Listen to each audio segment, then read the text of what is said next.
মিরপুরে ভয়াবহ অগ্নিকাণ্ডে ১৬ মরদেহ ঢাকা মেডিকেলের মর্গে। স্বজনহারাদের আর্তনাদে হৃদয় বিদারক পরিবেশ। ২৪ ঘন্টা পর ঢাকা মেডিকেলের মর্গে ছেলে রবিনের মরদেহ খুঁজে পেয়েছেন মা। তবে ছেলের মুখে মা ডাক শুনে নয়, অসংখ্য লাশের ভিড়ে অর্ধপোড়া পোশাক আর শরীরের গঠন দেখে।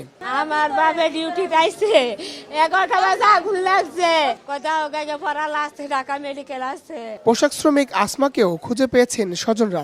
মেয়ের অঙ্গার দেহ চোখের সামনেই পড়ে আছে লাশ রাখা ঘরে। অন্যদিকে ছেলে ইয়াসিন আরাফাত এখনো খুঁজছেন বাবাকে। কালকে যে কাপড় গায়ে দিয়া গার্মেন্টস আইছিল, একটা কাপড়ের টুকরা চিহ্ন পাইছি মেয়েটার।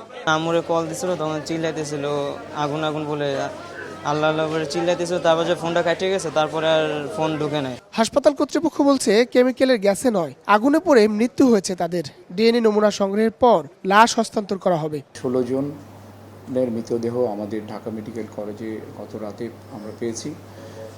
এই 16 জনের মধ্যে 9 জন পুরুষ এবং 7 জন মহিলা। এদিকে মিরপুরে কেমিক্যাল গোডাউনের আগুন নিভলেও এখনো বের হচ্ছে ধোঁয়া।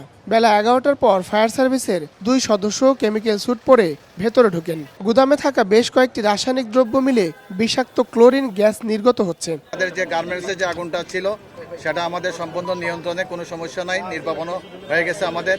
কিন্তু কেমিক্যালের যে আগুনটা আছে এটা সময় লাগবে।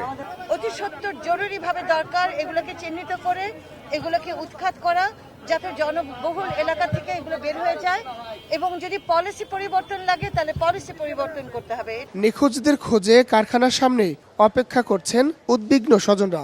এখানে হাজার হাজার ওয়ার্কার, গরিব মানুষ চাকরি করে, এখানে কেমিক্যালের গোডাউন রাখলে সমস্যা আছে। অগ্নি নির্বাপকের কোনো ব্যবস্থা নাই ভিতরে, গোডাউনের ভিতরে শুধু কেমিক্যাল রাখে, ওখান থেকে সাপ্লাই দেয়, রাখে ওখান থেকে সাপ্লাই দেয়। রাত্র 12:15 পর্যন্ত রিং হয়েছে। আমাদের সমস্ত আত্মীয় বান্ধবকে কল দিয়েছে, কিন্তু কখনো কেউ রিসিভ করতেছে না। এরপর আমি ওখান রাত্র 4। আগুনের সূত্রপাত কিভাবে হয়েছে তা তদন্তে কাজ করছে আইন শৃঙ্খলা বাহিনী। হায়দার আলী, সময় সংবাদ, ঢাকা।